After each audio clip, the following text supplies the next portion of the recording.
Okay, so this evening we're going to talk about Chapter 2, take a side step in Chapter 4, talk about something there, and then talk a bit more about Chapter 2. So, PPF, Production Possibilities Frontier, like Davy Crockett, King of the Wild Frontier. Here is the Production Possibilities Frontier, but what is it? What is it a frontier of? What is it a border between? It's a border between what we can do and what we cannot do. Also, if we are inside of this frontier, we can do this, but we won't be optimizing our production as we will be if we're on this frontier. And what does this frontier represent? It's actually quite simple. It's a great example of that word in economics, trade-off, which is very closely related to opportunity cost, which I am going to abbreviate. Know this, please. Opportunity cost. Okay, cost, opportunity. Okay, so the trade-off is we can have 10 rockets, boom, and 0 cars, or we can have 10 million cars and 0 rockets, or we can have 9 rockets, 1 million cars, 8 rockets, 2 million cars. We give up a car to get a rocket, and vice versa. Bam, end of story. Other than let's talk about this word opportunity cost, there's something I need to explain, which I have previously, but I'm going to make this clear again. An opportunity cost is unreal. It's a heuristic. Am I spelling that right? I don't know. Device. Which means that it's only for learning, it's only for understanding what to do, it's only for doing, it doesn't actually have a real meaning. For example, if we make, 8 rockets and we make 10 cars, I sure hope they're great, sorry, not 10 cars, but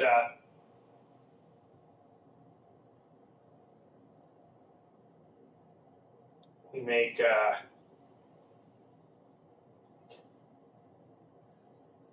let's say, right here actually,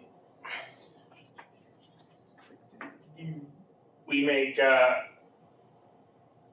3 million cars, then, our opportunity cost in making 3 million cars, let's just keep this right, excuse me, that doesn't quite work out graphically, make that 2 million, so there we go. We make 2 million cars and 8 rockets. The opportunity cost of these 2 million cars is 2 rockets. Okay, but that doesn't change the fact that we have 2 cars and we have 8 rockets. Economists actually are incredibly confused about this. And opportunity cost is an imaginary cost, okay? It never takes anything out of our pocket. We have an opportunity cost of 2 rockets, but that's just something, it's in terms of what we don't have, not what we do have. We have 8 rockets and 2 autos. The opportunity cost of 2 rockets doesn't mean anything. It does become important in decision making, hence a heuristic device. It helps us to make decisions in some contexts, especially in the neoclassical long run and perfect competition in the binary curve model, which I'm going to. So just keep in mind that's not a real cost. It's just a way of saying a trade-off for something. If we do something, then the next best thing we could have done, that benefit is the opportunity cost. It is a foregone benefit. I think it probably should have been called a foregone benefit. For some reason, they call it an opportunity cost. So that vocab is nicely out of the way. And now we're going to take a side step.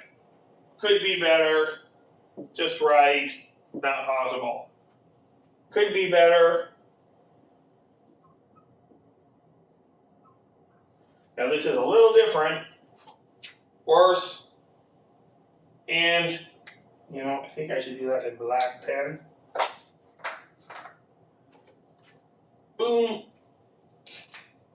Worse. And worse. gets worse and worse. It gets better and better. So we can't be here because we're not getting that much willingness to pay. It's just not happening. Can't be here because that's not the marginal cost. It's not the cost they're willing to accept for firms. We simply know we're here. We can't be here. We can't be here. We could do better off if we're here. Be worse and worse here. So via negativa, we know that this is best.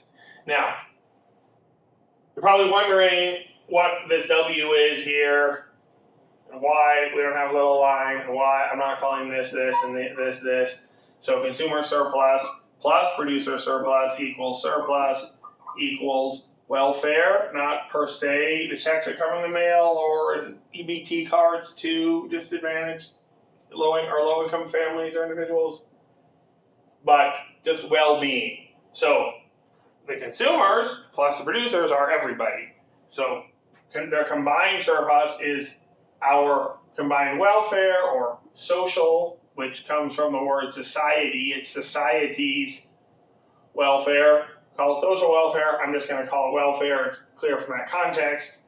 Is here, but this is only the welfare in one industry. We're not talking about the entire economy here. So this is welfare, and as I just said, can't be here, could always be better until we get to here. It gets worse and worse after here. We know this is the equilibrium. Now let's say we, for some reason, have a market disequilibrium. I'll say restrictions on trade, but that's only assuming that everybody has the same income, prices are stable. And by the way, the reason I'm bringing up this long run thing is that if costs are constant, then, which they are here, then in the long run, prices will be stable under the assumptions of perfect competition, which are generally what are being made in microeconomics. I know this is a macro class, this is micro review. So, we have the efficiency here nailed, and that's, by the way, what we're talking about, allocative efficiency. Simply put, let's say that we have, it doesn't actually matter if they're at the same level, we have an excess supply, we have an excess demand, either one, it doesn't actually matter because the quantity will be stuck here. Now, remember that this sort of quantity here is, mile long, is the market quantity. It's not the this is equilibrium quantity, equilibrium price. This is the market quantity. If it doesn't, it's not here, it's here, because if we have this higher price, then consumers aren't willing to buy anymore, no matter how much is supplied. If we have this lower price, then no matter how much is demanded, consumers aren't going to make anymore. So this is what's going to exchange on the market. Now let's look at what happens. This is really easy to understand. This is why this is equilibrium. We have W ought and W not. We've lost this welfare here. Okay, we only have W not. If we have this entire region, we have W star, quite simply, W star is greater than W not. So for an equilibrium, we have more welfare. Bam, that's why this is efficient. So what does allocative mean? Well, allocative, we all know what allocation means, right? Watch the movie Clean and Sober. You got to allocate that MF line from that movie. Great film. So allocation is where we allocate resources. So let's say we're here again. We have this inferior welfare situation, but we still have these resources that could be used. So these resources here go to make something else. Let's just call this good D. Now let's say, forgetting that for the moment, this is good D. We have this nice equilibrium here. Everything's efficient. Except we have more resources because this market got clogged up here. So that actually creates a demand increase in this market.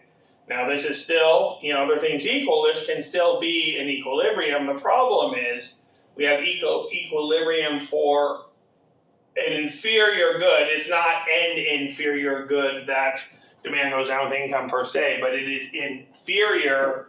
This quantity, I should be more accurate, that we're making, okay, is inferior to this quantity that we've lost here because we want this more than we want this. So we end up making something we like less. We're not as well off because we got less of something that we wanted more. We're not resources are not being allocated efficiently as they would be. We weren't going through that, so we know what's not allocatively efficient here, and so this is allocatively efficient here because here we have the amount of goods we want of this good, we have the amount of goods we have this good, and we have, therefore, allocative efficiency. So, what does this have to do with anthropogenic global climate change? Well, let's go down to this graph here. Let's say that, and by the way, this references page 99 of your textbook, and in this textbook, Chiang tells us that if we draw down anthropogenic global climate change, then we are giving a benefit to those who are not responsible for it and paying the cost as the emitters of it. Okay, so that is a false inversion of what economists generally agree is the reality of the situation. So let's talk about the reality of the situation. And by the way, I'm going to give you a link to a website that will validate what I'm saying here, at least one. I mean, you can just Google negative market externality, anthropogenic climate change or global climate change, and I'm reasonably certain you'll find this there. And so this is what's actually happening, and well, I can also explain why what Chiang is saying is absurd. So basically, this is like the market right here. Oh, and by the way, important point. Chiang actually makes this argument in talking about shark fins. I hate that sharks are being exploited and depleted. In fact, there's a great series, I don't think it's even available anymore on YouTube, called The Ring of Fire, about these two guys in the 80s who explore Indonesia. That amazing segment on Borneo. All of it it's really mind-blowing. They actually go back in the 90s, and one of the things they find is these sharks without their fins. It's horrible, the whole thing. So I'm not underestimating shark fins, I'm just saying global climate change even worse, even more widespread damage. But there's no difference between the argument that Chiang makes about shark fins and about anthropogenic global climate change. What he does is he just shows you this graph of shark fins and then makes a comment about how there's this greater social cost. I've never seen that before. Economists almost always talk about that in terms of this graph. I think the reason Chiang doesn't make this argument about shark fins is because if he did that, you could immediately apply it to anthropogenic global climate change, and you would see that what he's trying to say about anthropogenic global climate change, that mitigating it is this market failure, when it's correcting a market failure, which this would show, because it creates a market, a public good, a positive market externality, which it does not. So, enough said. So, anyhow, we have this market here for, it can be any gas, cars that burn gas, goods. We buy goods that are made in factories that emit carbon or methane, CO2, EQ, by the way, carbon dioxide equivalent. There are several major greenhouse gases, and they measure them by making the equivalent effect on global climate change as CO2 does. But you can just think of this as greenhouse gases. This is actually more of a pedantic measure. So, we have a market for any of those things. It clears here. Here's the problem. The people, okay, and by this I'm putting emitters. It's often put for private costs because I think in terms of corporations doing this, but we're all consuming what's being produced. So the issue is a society that is emitting this stuff. But other countries like Africa, who, again, is being victimized for the material consumption of non-Africans, although it's a lot, at this point, global climate change is primarily East Asian, especially China. I will say they're doing a lot more to draw it down than the United States is, but that's another story. So this is the emitter cost. This is a cost that we're paying now, but 10 years later, other places worse than the emitters, using the example that Xiang is, are paying a much higher cost. Now this is limited. This should, the cost that we're really paying, a lot of the loss of a species is infinite. Every generation will not have that species and pay that cost, until the end of time. The way economists look at it. You may tell me that humans aren't going to be infinite anyhow, but economists just assume they are. So it must be true, right? So we have this cost here. This is the actual cost. Now this is, Xiao isn't, I don't think he talks about this too much, but the supply curve is actually, each unit costs more and more and more to produce. He probably brings that up. At each of these units, there's a far greater cost that they're not paying, at least not for 10 years. Even then, they're not paying much of it. But other nations, other areas of the world are, and what it's usually talked about in future generations are. Even if we looked at the world as one group, then future generations are going to be paying the cost for what we're doing now, not us. But we have to look at society, all nations, all peoples, all generations. That's all one group. So this is all one group together. And as this group, these people who are experiencing moral hazard, what's moral hazard? It means doing something immoral that you do not suffer the consequences of. So they're not suffering the consequences or anywhere near as much of the consequences as Xiang says other areas and future generations are. So they're not paying this cost. Other people are. So they just want to, they want gas to be cheaper here. But if we incorporate the costs we're imposing on the whole world, this is the real cost here, not here. So what happens? Well, right here, this is the true equilibrium. This is a false equilibrium here. Here, up till this point, this quantity of CO2 EQ, it's worth it. The juice is worth the squeeze. There's more marginal benefit than there is social cost to the entire world throughout space and time. Then we get here, but what starts happening as we produce more? Again, this is, remember, marginal cost. This is marginal benefit. Here, marginal benefit is greater than marginal cost. That's where you get all this surplus, welfare, whatever. Here, the cost is greater than the benefit. We lose out here. This is the loss that we suffer. If we were producing CO2 EQ emitting goods efficiently, we would be here. Okay, and let's say this is the supply and demand of a good, like a green good, essentially.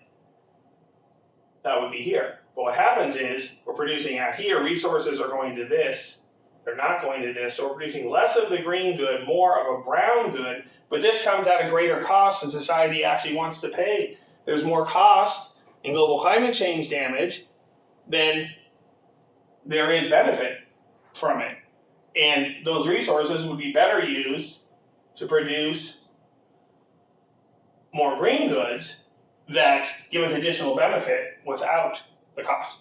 So, this AGCC is a negative market externality. If we correct it with a tax, which is usually how it's done, there's a tax here, we jack the price up so we get at this equilibrium, and we're producing the efficient amount, we're reducing this. So the current emitters, they pay a higher price, but everybody else pays a lower price, and overall, altogether, we're paying the most efficient price right here. So what Chiang is trying to tell us is that by internalizing a negative market externality, we're actually creating an external positive market externality. We're not actually creating a benefit for future generations other than is internal to the market here. Okay, it's not an external benefit. There is no negative positive market externality. Those who are responsible for the global climate change, they're paying the price. Those who are not responsible no longer have to pay the price. Chiang is trying to argue literally, and this is the craziness and I would say evil of it, he's trying to argue that somehow these people shouldn't have to pay the price for it, and these people who aren't responsible for it would wrongly benefit from those that are responsible paying the price. That's why Chiang's argument is absurd and also evil, because he's implying it's wrong for one group harming the welfare of another group to stop doing it. Okay, so that's chapter 4. And back to chapter 2. Quickly, because I'm running out of time here. We have this. Okay, reality, check. We have our rockets here. We have our cars here. As we produce fewer and fewer cars and more rockets, at the margin, it's actually costing us more and more to produce each rocket instead of a car because, say, there are limits to the number of people who can actually learn how to do rockets. People who know how to make cars, as they transfer to making rockets, are less and less good at it. Okay, and as we transfer here, people who make rockets are less and less good at making cars. That would be one of the reasons. I gotta wrap up. We're gonna have to make this a to be continued. Thank you. But we're all prepped for quiz 3 at this point.